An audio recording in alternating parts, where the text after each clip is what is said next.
sa iba't ibang isyu ng bayan. Mga maiinit na usaping dapat malaman ng taong bayan. Sa programang walang kinakatakutan, walang pinapanigan, lahat para sa bayan.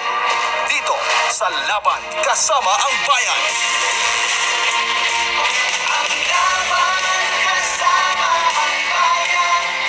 Isang mapagpalang umaga sa ating pagbabalik mga kababayan. Matapos ang panandaliang pananahimik, muli na namang nagbabalik ang programang Hindi Natitinag sa pagbubunyag ng katotohanan. Ito ang Laban Kasama ang Bayan. Ako po si Ina Mortel. Ako naman po si Franco Baranda. Sama-sama tayong manindigan para sa katotohanan, para sa bayan at para sa kinabukasan ng sambayan ng Pilipino. Muli ay ilalantad natin ng mga kabulukan at panlilinlang at bibigyan ito ng kaliwanagan dahil hindi pa tapos ang ating laban. Kasama rin natin ang matatapang na tagapagsalita ng karapatan ng mamamayang Pilipino, Dr. Lorraine Badoy, Ka. Eric Celis at maya-maya po mga kasama din natin si Attorney Marlon Busantog. Magandang umaga, Dr. Lorraine and Ka. Eric. Ay, magandang umaga, Ina. Magandang umaga, Franco. Hindi tayo naririnig ni Eric. Oh. Si Eric, hindi niya tayo naririnig. May technical difficulty si Eric. Good morning, mga kababayan. Sige, ayusin lang natin ang Morning, Doc.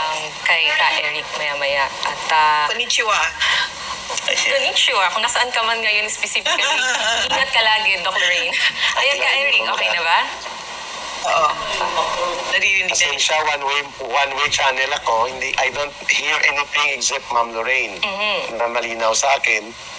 Pasensya sa mga kababayan natin. Excited pa naman ako na mag-join kami ni Ma'am Lorraine sa Laban Kasama ang Bayan. I cannot interact. It's 11 past midnight. Wala akong mahinga ng tulong dito. Chine-check ko ang audio input ko. Wala akong makita. But anyway, magandang umaga, magandang araw. Nasa live din po ngayon ang ating Ka Eric Celis YouTube live. And naririnig nila ako. Si Ma'am Lorraine naririnig ko po, pero yung sa studio interaction, hindi ko po maririnig. Pasensya na, pero magandang umaga. Welcome sa Laban Kasama ang Bayan. Susubukan ko pong maka-interact in a limited manner, though I have difficulty how to interact properly kasi hindi ko naririnig sa other side except kay Ma'am Lorraine Badoy. Magandang umaga, magandang araw. Eric, ganito na lang. I'll relay to you what they're saying, okay? Because you can hear me, okay? Siguro una, Dr. Lorraine, kasi ilang buwan din, tayong panandaliang na tumahimik dito sa Laban Kasama ang Bayan. At bilang pauna siguro, ano ba yung ating dahilan? Bakit tayo muling nagbabalik ngayon, Dr. Lorraine, at kay Ka. Eric din? Eric, bakit tayo bumabalik ngayon, sa Laban Kasama ang Bayan? Tapos na ba ang laban? Kasi para sa akin, hindi pa tapos, ang namumuno sa bansa ngayon ay somebody who's not fit to lead. Hindi siya marunong maging pangulo. At punong-puno ng korupsyon, ang katiwalian ang gobyerno ngayon. And we just had an elections kung saan 1 out of 3 votes ay invalidated. At ang sinabi ng COMELEC Commissioner na si George Garcia, napakalinis daw ng elections. So, what you can see right now is a government that's run by people who do not listen to the Filipino people at merong ayendang bulok, kitang-kita. So, ito yung kung bakit kailangan ituloy natin ang laban natin sa bayan. Eric, what do you think? Nagbabalik po ang Laban Kasamang Bayan sapagkat ito po ay makasaysayang misyon ng mamamayan. Kasama po kami sa ating mga kaibigan sa SMNI, sila Pastor Kibuloy, yung ating mga kasamahan sa SMNI, yung ating mga kaibigan na naging kasama natin sa National Task Force to End Local Communist Armed Conflict.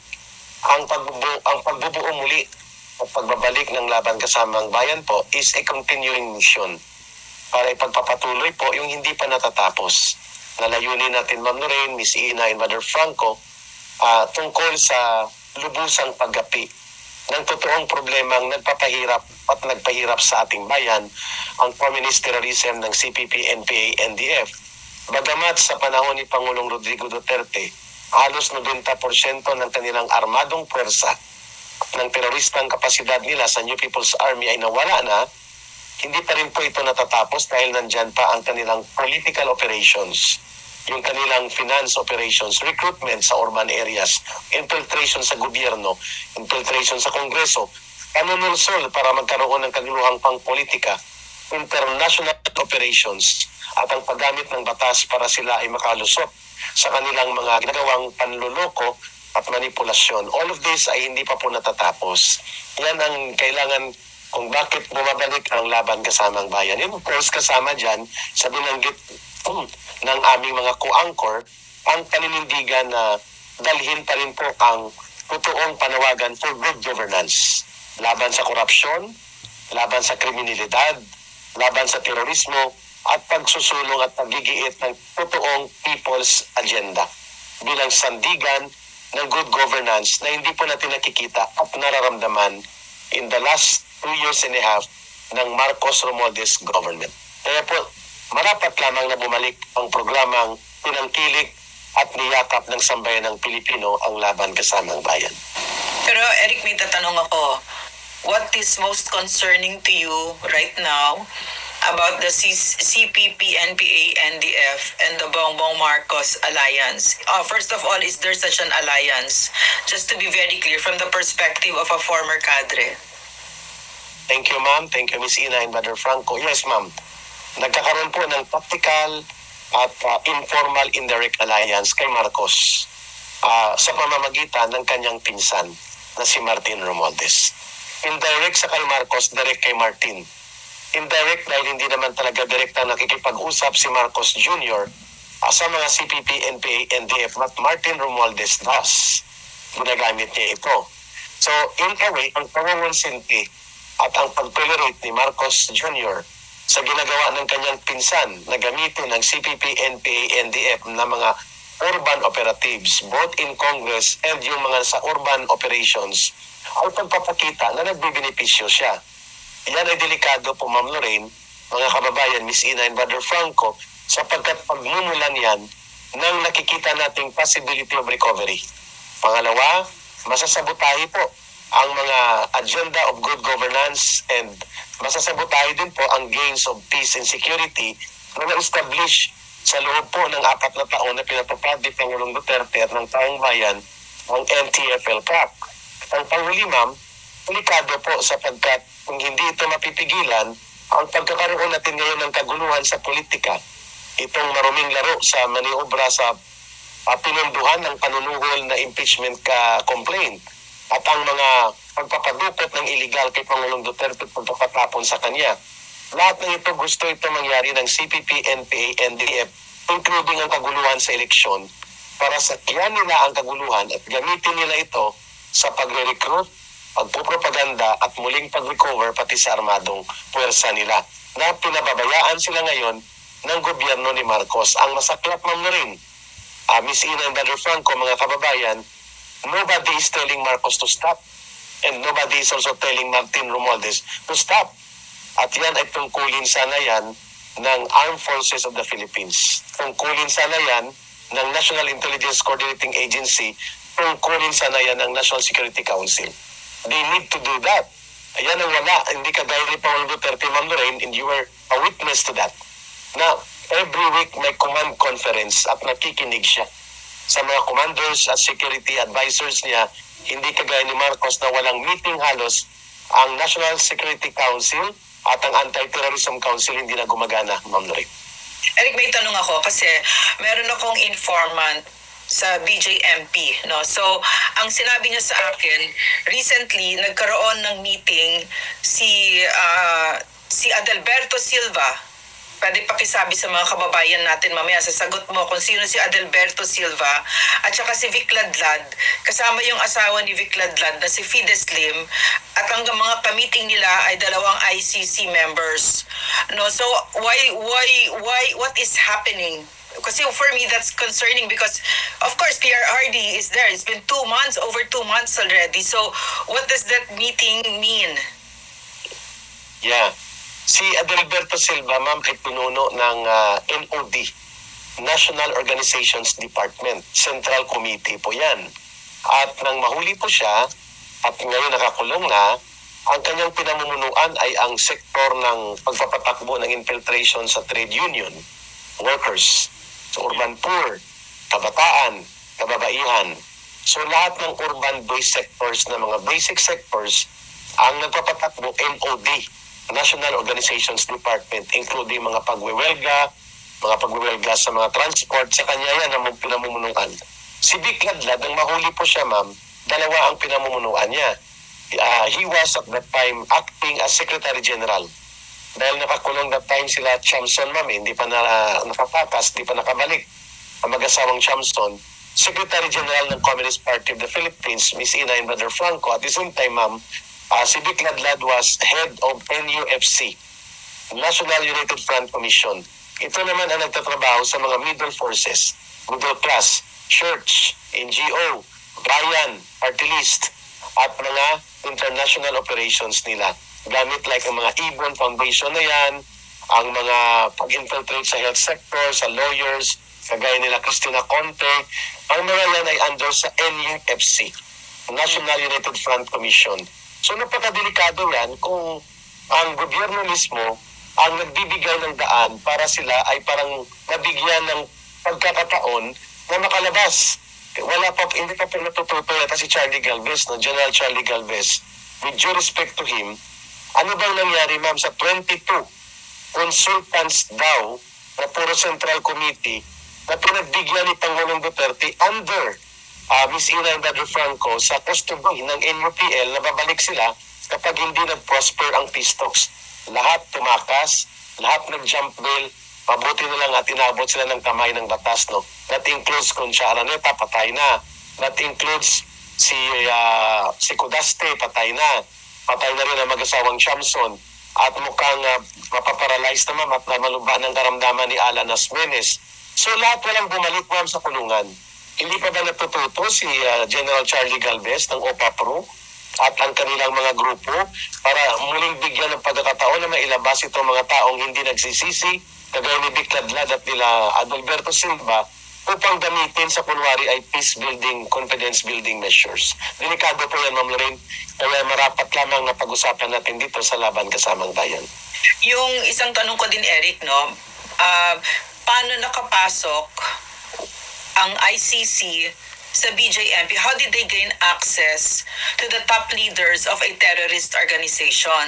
At ano yung pinag-usapan nila? So basically my question is, binigyan ba ng access ng gobyerno? Is that possible that the government gave access to the ICC members to sit down with the top leaders of a terrorist organization where PRRD is right now, he's under the custody of the Hague. So I'm thinking, is it possible na nakapasok yung ICC na yan, nagka-meeting with the top leaders of a terrorist organization without the intervention of the government? You are correct. And to add to that, put in your answer, Eric, what does it mean for the CPP, NPA, NDF that PRRD is now in The Hague? Sa unang tanong po ni Ma'am Lorraine, Miss Ina, Brother Franco at mga kababayan, magandang tinumbok niya. Hindi pwede magkaroon ng access ang mga ICC investigators at mga team of representatives ng panel of prosecutors nang walang paintulot ng gobyerno. I agree. Sino pong linya nila dyan, Ma'am Lorraine? Ang linya po nila ay itong sila Cristina Conte at ang grupo ng NUPL. The National Union of Patakas Lawyers, kasi tagapagpatakas ng NPA, no? Kung narinig yung sagot ko kay Ma'am Lorraine, kung natakas nila yung 22 na mga CPP Cadre National, hindi sila nagsumunod sa order ng korte na ibalik. Nag-jump bail, pinatakas nila, mabuti na lang inabutan ng kamay ng batas. So the operations involved na I'm sorry na. Tapos diba ang sinabi mo pa, nag-jump bail sila, dapat yung mga patakas lawyers nila, ang obligasyon nila dapat ibalik. Pero ang NUPL hindi nila binalik. Diba? Exactly. Kaya natin sila tinatawag, ma'am, sa programa natin dyan, Miss Ina, Brother Franco, na National Union of Patakas Lawyers. Dahil tagapagpatakas ng NPA. Ang karapatan naman, National Piansador ng NPA. nagpagpiyansa. Si Christina Palabay, tagapagpiyansa ng NPA. Si Christina Conte, tagapagpapapas ng NPA. That's true. Because may records mo yan, may court records yan, mga kababayan, na yan talagang ginawa nila. So, ma'am, sa tanong mo, saan nanggaling ang linya? Nanggaling ito sa International Department. The ID, or the International Department of the Communist Party, is a Communist Party staff organ, Central Committee, yan ang nagpapatakbo, sina Juliet de Lima, Luis Salandoni, Connie Libesma, nandyan sila sa Utrecht, the Netherlands. So mula doon, may connection yan, ma'am, sa mga lawyers at mga operatiba ng ICC, pati dito sa grupo nila Karim Khan. May linya, alliances. Sa pamamagitan ng ILPS, International League of People's Struggle, which is an international front organization created by the CPP, NPA, NDF for Communist International Building. Luminyayan lang dito sa Pilipinas. Ang nakuha na itong info, ma'am, nung October last year, Ma'am Lorraine, Brother Franco, and Miss Ina, luminya sila dito kay Speaker Martin Romualdez. Tapos itinago sila doon sa hotel, sa may Maidas Hotel, sa may Pasay, na pagmamayari ni Saldico. So for 3 weeks, doon dinadala nila Christina Conte ang mga testigo nila daw, at doon binibigyan ng mga escort ng police at ng mga security team nila Martin Romualdez, ng PNP nila Marbel.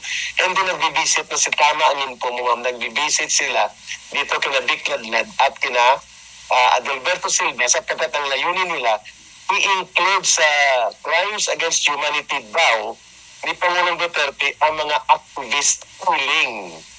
Yung mga killing sa Tapas, Kalinog, yung Bloody Sunday, PGK daw lahat ito at crimes against humanity. That's why we're talking to Dick Ladlad and Adalberto Silva. At yan po ay illegal. Bakit? Ang ICC ay bogus entity. In as far as our sovereign authority and our nation is concerned, illegal ang ginagawa nila. May pananagutan dyan, ma'am, si Marcos, that is a betrayal of public trust, that is a culpable violation of the Constitution, at I agree kapag tinatawag mo siyang sinungaling. Kasi hindi totoo ang sinasabi niya, ma'am, na hindi sila nagko-cooperate. They are cooperating with the ICC. At kasabwat pa, Miss Ina, Brother Franco, mga kababayan, Yes. ang mga CPP, NPA, NDF, urban operatives. Ang cut-out nila, si Martin Romualdez. So, what is the implication of PRRD being released? Ano yung implications nun na may unholy triumvirate ang ICC, ang Marcos administration at ang CPP? Ay, napakalaki ng pagkakataon, ma'am, na ma-rectify ang ganitong matutoy at na-expose sa taong bayan. Ang sabwatang ito, tawag mo nga, ma'am, unholy triumvirate, no? Ito yung sabwata ng mga salot ng lipunan at tagapagpahirap sa mamamayan. So malaking bagay kapag na-release si Pangulong Duterte at mukhang marirelease yan, ma'am. Madidismiss ang kaso sapagkat from the very start, illegal ang procedure, Ma'am Lorraine, Brother Franco, and Miss Ina. Illegal ang abduction, ang arrest order inimbento, at ang pangatlo, ay hindi po sakop ng ICC ang Pilipinas. Pang-apat, sinabi na sa kanila na kung mayroong paglilitis at reklamo sa ginawa sa administrasyon ni Pangulong Duterte, buhay na buhay ang korte sa Pilipinas. There is no basis legal whatsoever sa ICC na mangialam at manghimasok. Therefore, jurisdiction-wise and practice-wise, lahat ng ginawa nila kay Pangulong Duterte, illegal. At naningil ang taong bayan, Ma'am Lorraine, Miss Ina, Brother Franco, sa Mindanao and Visayas, nilampaso talaga sila ng galit ng taong bayan. Ngayon naghahanap sila ng kalusot, paano mapakalma ang taong bayan. So sa tanong mo, Ma'am Lorraine, gaano kabigat sa ating paglaban sa CPP, NPA, NDF, unholy alliance na ito ng triumvirate ni Marcos Romualdez, CPP, NPA, NDF at ng ICC pakialamero, napakalaki po ng vindication kapag napalabas si Pangulong Duterte within the year or in the next few months. But Eric, you're presuming that ICC will release PRRD.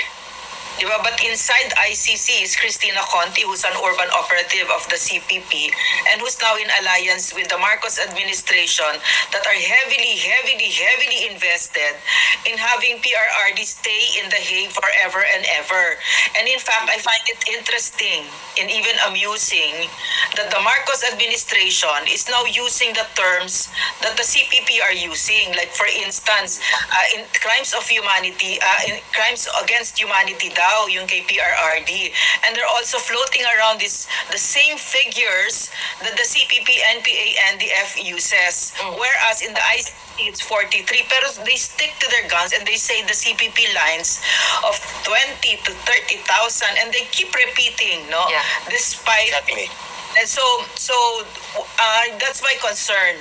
My concern because I'm going to do, all of us here, we're going to do everything we can to free PRRD, and it concerns me that alliance nga, no, that the ICC is infiltrated by the CPP, NPA, NDF with the Marcos administration giving them ample support so that PRRD stays there forever and ever. Gandang pinuntuhan mo yan, Ma'am Lorraine, Miss Ina and Brother Franco. Sapagkat, Ma'am, nagmamasid ang malalaking world leaders. Number one ngayon ay hindi na lamang assets nila ang frozen. I think hindi na makakapasok mismo ang mga prosecutors ng ICC sa Estados Unidos. Including itong si Karim Khan, no? Si Karim Khan, ang kanilang lead prosecutor. So, kapag na-expose itong maniobra ng CPP, NPA, NDF at kapag kumilos ang taong bayan, nagpetisyon tayo, ma'am, sa ICC, sa UN, there is a UN body na parang oversee, na nagsasagawa ng oversight function sa ICC. Pwede pong tingnan ito, ma'am, kasi si Cristina Conte, si Joel Butuyan, according sa revelation ni Atty. Topacio, they are not recognized as ICC legal counsel or assistant to counsel. Eric, I'm sorry, I'm interrupting you. Ha? Yeah, So just to educate the Filipino people, why then did Cristina Conti and this Butuyan person, why did they make it appear like they were? What is that maniobra ng CPP? Could you please explain so that we can understand another form of deception by the CPP? Yeah. Gusto nilang bigyan ng weight ang authority nila. So they want to have a semblance of authority sa kanilang pangingialam by calling themselves appointed assistants to counsel. Wala palang ganong item sa ICC. Hindi pala ng Wow, Christina, ha? Wow! Kaya binago nila ang pangalan nila, katawagan nila. Sila daw ngayon ay counsel to the victims. Hindi na assistant to the counsel ng ICC. But nandali sa tanong ni Ma'am Lorraine, bakit nila nililito at nililinlang ang taong bayan? Because they know they don't have the authority to persecute or prosecute Pangulong Duterte. Number two, they cannot hold water sa gawa-gawang krimen at gawa-gawang mga kwento ng kanilang mga sinasabing witnesses. Number three, they want to make it appear that their functions are official. Pero sa totoo pala hindi. Sila ay ginagamit lamang bilang utusan ng ICC pero hindi sila officially recognized within the ICC court or chamber. So, Pupuntas lang pala si Cristina doon. yan na, ma'am. Wipe lang pala si Cristina doon. Pinupilit mo sa sarili niya para magbigay ng parang root of authority na wala naman pala sa kanila. Dan palang nanloloko na. Nahuli siya, no?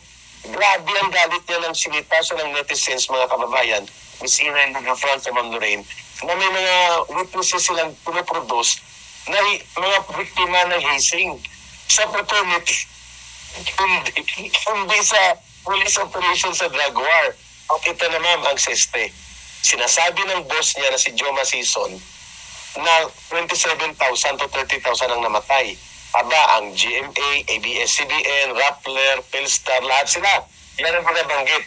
Eh, nang lumabas ngayon, 43 lang ang kaya nilang i-produce na judicial affidavit at may mga case folders, questionably pa. At ang iba nangyari nung mayor pa si Pangulong Duterte sa Davao City, hindi bilang Pangulo siya. So malinaw mga kababayan talaga na as biniktima ng political operations and propaganda si Pangulong Duterte, and for that propaganda to be given weight at para may tago ng CPP, NPA, NDF ang maruming kamay nila, nagkunwari sila na official line si Cristina Conte at sila Butuyan ng ICC na hindi naman pala totoo.